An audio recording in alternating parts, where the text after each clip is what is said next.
Andreas, our book was really divided into three parts. The first being just a rehearsal of the issue of unity and diversity in early Christianity, and just thinking about the beginnings of the Bauer Thesis and its initial reception. And then later in the book, we discussed things like canon and text. But I want to focus on that first one for a moment. And of course, our book was a pushback against Walter Bauer's original thesis about unity and diversity in early Christianity. But we weren't the first ones to do this.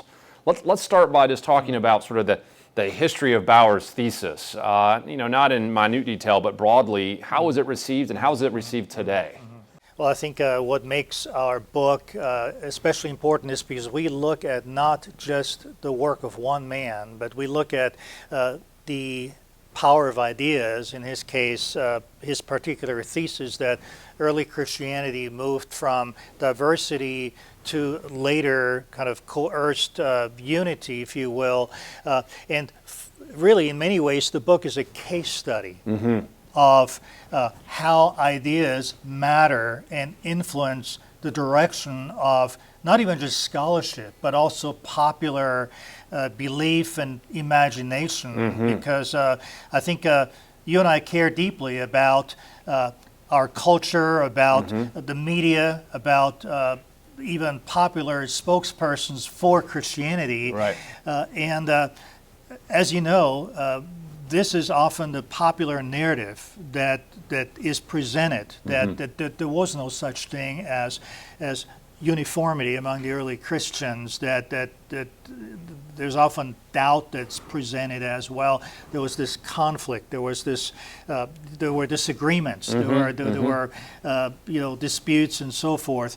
And so what we did, we looked at the historical evidence that Bauer presented on his terms, because the question is, does history really bear out the validity of his thesis? And so what Bauer did, he looked at four major urban centers in early Christianity. He looked at Ephesus in Asia Minor.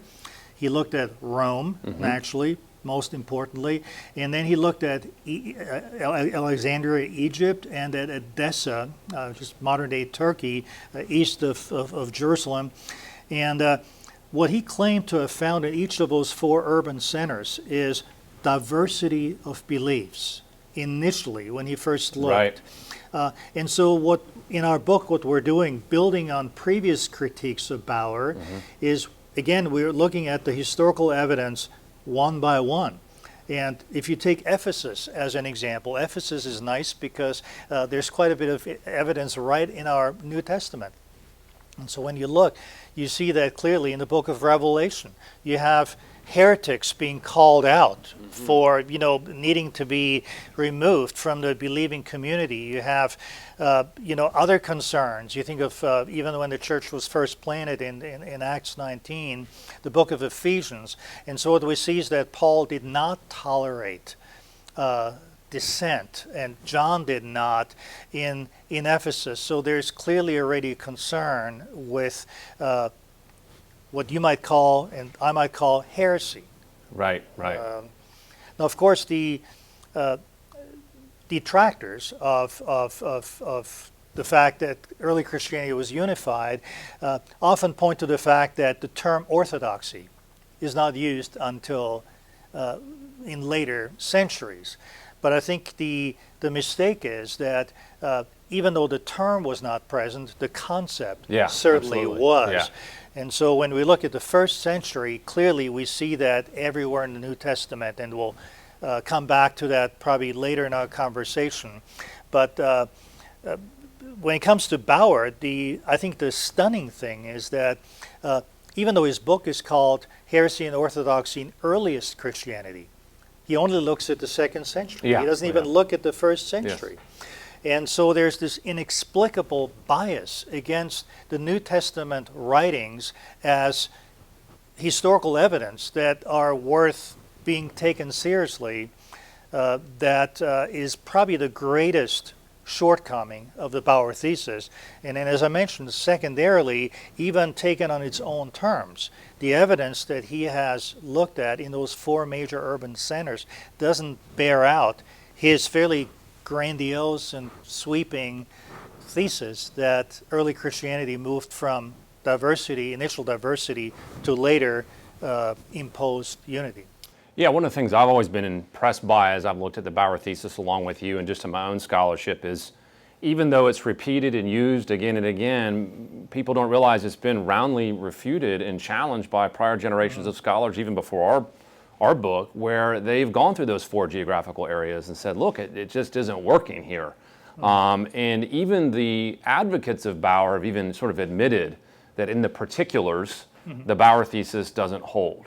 But what I've been amazed by is that even though the particulars don't hold, there's still this commitment to this idea that, well, even though Bauer was wrong in the specifics, diversity still ruled the day. And so there's this idea that, well, all we have left is still diversity, and that's enough to prove our point, as if disagreements in early Christianity were enough to make it sound like there could be no orthodoxy. Because what contemporary proponent of diversity need is some biblical grounding, some historical grounding.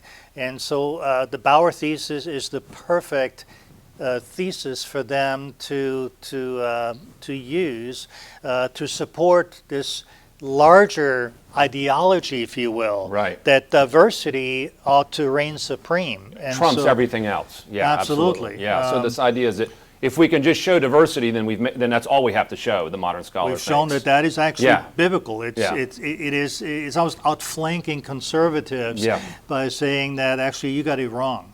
There's no one true Christianity. There's just multiple Christianities. And, you know, someone like Bart Ehrman, who's been probably among the most influential recent proponents of the Bauer Thesis, so much so that in our book we rebaptized the thesis and call it the Bauer Ehrman Thesis. I think he's in his book Lost Christianities, and notice the plural in the title, he actually makes the statement that Walter Bauer's book, Heresy and Orthodoxy in Earliest Christianity, is the most important book in the entire 20th century on the origins of early Christianity. And so that's a big claim. That is a big claim. And that tells you. And in our book we quote people like Rudolf Bultmann, who is another towering figure in New Testament scholarship, who speaks of the Bauer Thesis in glowing terms, and he's completely adopted it as his own paradigm, if you will, for how early Christianity developed.